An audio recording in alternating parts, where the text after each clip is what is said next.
for this? Are you down for this? If you're in the mood, we can take it to the moon. Just like a movie scene, table for two. No need to be. Assalamualaikum warahmatullahi wabarakatuh. Perkenalkan, nama saya Nur Izati Sabrina, nomor absen 26 dari Prodi Ekonomi Syariah semester 1 kelas B. Tugas ini untuk memenuhi ujian akhir semester dengan mata kuliah Ilmu Pengantar Ekonomi dengan dosen pengampu Bapak Juni Iswanto. Di sini saya akan menjelaskan materi tentang bab kelima, yaitu permintaan dan penawaran dalam mekanisme pasar. Poin kedua, yaitu maksimalisasi pangsa pasar. Tujuan maksimalisasi pangsa pasar untuk mendapatkan posisi pasar akan mengorbankan berbagai keuntungan dan pendapatan. Rancangan ini biasanya penting dalam situasi di mana data penjualan unit dan angka-angka pasar tersedia bagi umum. Maksimalisasi pangsa pasar paling baik dipakai tatkala perusahaan mempunyai arus kas dari lini produk lain yang dapat digunakan untuk mensubsidi silang perbaikan produk dan ekspansi fasilitas produksi. Poin ketiga, kepemimpinan mutu atau kualitas produk image. Beberapa pelanggan menggunakan harga sebagai indikator mutu. Para pembeli cenderung menyukai produk berharga lebih mahal, manakala harga merupakan satu-satunya informasi yang tersedia ketika mereka yakin bahwa mutu dari merek-merek yang ada adalah besar. Konsekuensinya, harga premium memampukan perusahaan menanamkan persepsi di benak pelanggan bahwa produk perusahaan tersebut bermutu tinggi. Poin yang keempat, adanya pesaing. Dalam hal ini, penentuan harga-harga dengan melihat harga pesaing bertujuan agar harga yang ditawarkan lebih kompetitif dibandingkan harga yang ditawarkan pesaing. Artinya, dapat melebihi harga pesaing untuk produk tertentu atau sebaliknya bisa lebih rendah. Poin kelima, faktor-faktor yang mempengaruhi penetapan harga. Terdapat batasan yang menyebabkan penetapan suatu harga melalui sebuah progres, yakni faktor yang mempengaruhinya. Berikut ini beberapa faktor yang paling mendasari terbentuknya tingkat harga pada setiap usaha. Memang tidak semua perusahaan menggunakan prosedur yang sama dalam penentuan atau penetapan harga, di mana menurut Stanton bahwa penetapan harga meliputi 5 tahap, yaitu A. Pengestimasian permintaan untuk barang tersebut. Estimasi menyangkut pertimbangan yang berhubungan dengan elastisitas permintaan suatu barang. Artinya, barang yang memiliki permintaan pasar elastis biasanya akan ditetapkan harga lebih rendah bila dibandingkan barang yang mempunyai inelastis. B. Mengetahui lebih dahulu reaksi dalam persaingan. Kebijaksanaan penentuan harga tertentu harus memperhatikan kondisi persaingan yang ada di pasar serta sumber-sumber penyebab lainnya. Adapun sumber-sumber persaingan yang ada dapat berasal dari barang sejenis yang dihasilkan oleh perusahaan lain. Pertama, barang pengganti atau substitusi. Kedua, barang lain yang dibuat oleh perusahaan lain yang sama-sama menginginkan uang konsumen. Yang ketiga, menentukan market share, yang dapat diharapkan bagi perusahaan yang ingin bergerak dan maju lebih cepat tentu selalu mengharapkan market share yang lebih besar. Harus ditunjang oleh kegiatan promosi dan kegiatan lain dari persaingan non-harga, di samping dengan penentuan harga tertentu. Yang keempat, memilih strategis harga untuk mencapai target pasar. Ada beberapa strategi harga yang dapat digunakan oleh perusahaan untuk mencapai target pasar yang sesuai, yaitu A. Scheme the cream pricing, penetapan harga penyaringan, menetapkan harga yang setinggi-tingginya dengan tujuan untuk menutupi biaya penelitian, pengembangan, dan promosi. Strategi ini hanya cocok untuk produk baru, karena hal ini tidak akan bertahan lama. Semakin banyak yang membeli, maka harga akan mudah diturunkan.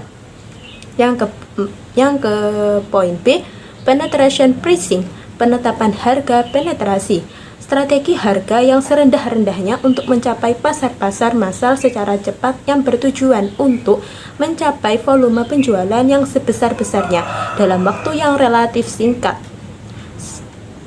Status quo pricing, yaitu penetapan harga. Status quo adalah harga ditetapkan disesuaikan dengan harga pesaing.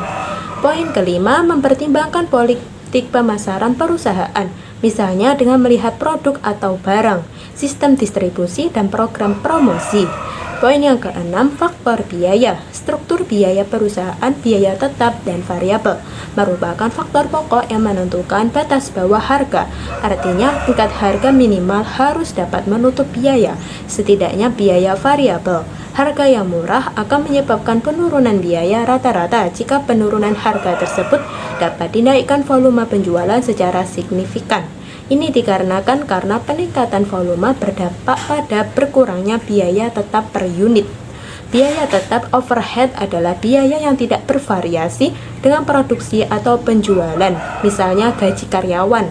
Sedangkan biaya variabel merupakan biaya yang bervariasi langsung dengan tingkat produksi, misalnya biaya bahan untuk produksi. Sedangkan menurut Kotler, yang mempengaruhi penentuan harga yaitu faktor lingkungan internal dan faktor lingkungan eksternal. Pada faktor lingkungan internal, tujuan pemasaran perusahaan, strategi bauran pemasaran, marketing mix, faktor biaya dan organisasi, menentukan permintaan, elastisitas harga permintaan, persaingan dan diskon harga. Sedangkan menurut Fandi Ciptono, kesuksesan penetapan harga, permintaan pasar, dan permintaan perusahaan. Aksi dan reaksi pesaing, biaya dan konsekuensinya pada profitabilitas serta kebijakan lini produk. Di samping itu, terdapat 4 indikator yang dapat digunakan untuk mengukur harga suatu barang menurut P. dan Sitinjak. Referensi harga, harga yang relatif murah, kewajaran, harga kesesuaian pengorbanan, dan harga sesuai manfaat. Berdasarkan uraian di atas, maka indikator penetapan harga yang digunakan: pertama, biaya, selanjutnya strategi harga, metode penetapan harga, kewajaran harga, persaingan, kesesuaian harga, pengorbanan, dan harga sesuai manfaat kualitas. Poin keenam, metode penetapan harga jual produk.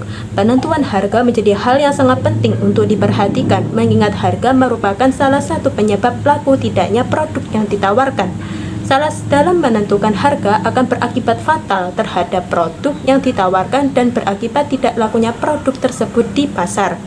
Sehingga perlu menggunakan metode yang tepat dalam menetapkan harga jual produk. Secara umum, terdapat beberapa metode yang dapat digunakan untuk menentukan harga jual produk perusahaan, yaitu A. Metode harga pasar. Metode penetapan harga jual produk berdasarkan harga pasar ditentukan oleh mekanisme harga produk yang berlaku di pasar. Besarnya harga tersebut juga dipengaruhi harga jual produk-produk sejenis yang beredar sebelumnya. Jika suatu perusahaan menjual produknya dengan harga tertentu dan konsumen menilai harga tersebut terlalu tinggi, konsumen akan beralih ke merek lain dengan harga yang lebih murah. Juga sebaliknya, sehingga perusahaan tidak semudahnya saja menetapkan harga, harus mengikuti harga pasar yang berlaku. B. Metode biaya plus, cost plus pricing.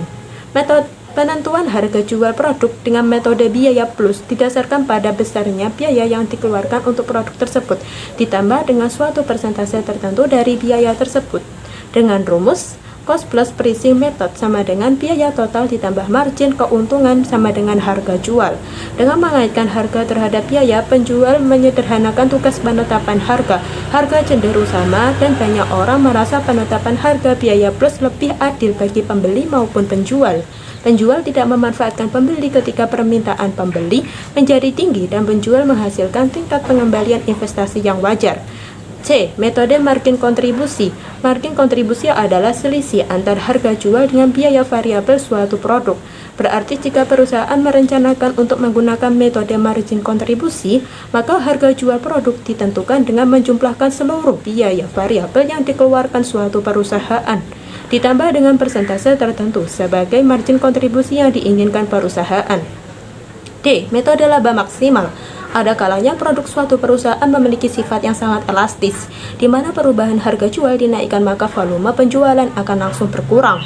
Jika harga jual produk diturunkan, volume penjualan produk langsung bertambah. Kemungkinan terjadinya gejolak volume penjualan produk akibat penurunan harga jual produk tersebut akan berpengaruh langsung terhadap besarnya laba usaha yang dianggarkan. Dan yang terakhir, metode tingkat pengembalian atas modal.